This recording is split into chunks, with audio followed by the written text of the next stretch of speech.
आया और फिर इसने आर्थिक सुधार किए।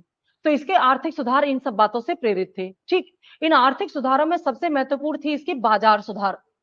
अब अलाउद्दीन खिलजी ने जिस बात को समझ लिया था अपने विशेषज्ञों के माध्यम से कि मुद्रा केवल विनिमय का माध्यम होती है, मुद्रा अपने आप में कोई वस्तु नहीं है जिसका आप प्रयोग करो, बल्कि मुद्रा माध्यम है वस्तुओं को प्राप्त करने का।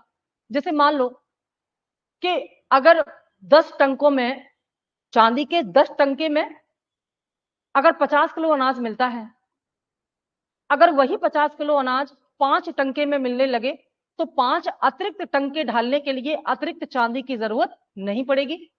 अलाउद्दीन इस बात को समझ गया। उसने कहा कि हम ज्यादा सिक्के नहीं ढाल सकते क्योंकि हमारे पास चांदी नहीं है, तो हम वस्तुओं को सस्ता कर सकते हैं।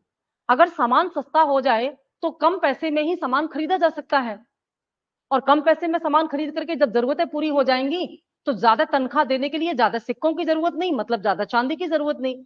अब बस उसको मूल मंत्र मिल गया और इसी के तहत उसने अपना बाजार सुधार नियम लागू किया। ये हम व्यवहार में आपको बता रहे हैं, आगे फैक्ट के आधार पर बताएंगे प्रैक्टिकलिटी में क्या था एक्चुअली ये। तो अलाउद्दीन का जो बाजार सुधार था इसमें उसने क्या किया, इसमें उसने कीमत नियंत्रण का उपाय किया। और कीमत किससे नियंत्रित होती है? मांग पूर्ति से। अर्थशास्त्र का नियम है कि किसी वस्तु की मांग और पूर्ति अगर समान मात्रा में होती है तो कीमतें सामान्य स्तर पर रहती हैं। ठीक है, और सामान्य कीमतें क्या होती हैं? सामान्य कीमतें वे होती हैं जिससे वस्तु की लागत निकलती रहे और थोड़ा सा लाभ मिलता रहे। लेकिन अगर उल्टा हो जाए, क्या हो जाए, वस्तु की डिमांड ज्यादा हो और मार्केट में सामान कम हो तो सामान महंगा हो जाएगा। अर्थशास्त्र की भाषा में इसको मुद्रास्फीति कहते हैं।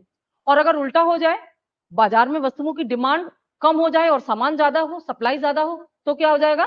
कीमतें गिर जाएंगी, जिसे मंदी कहा जाता है।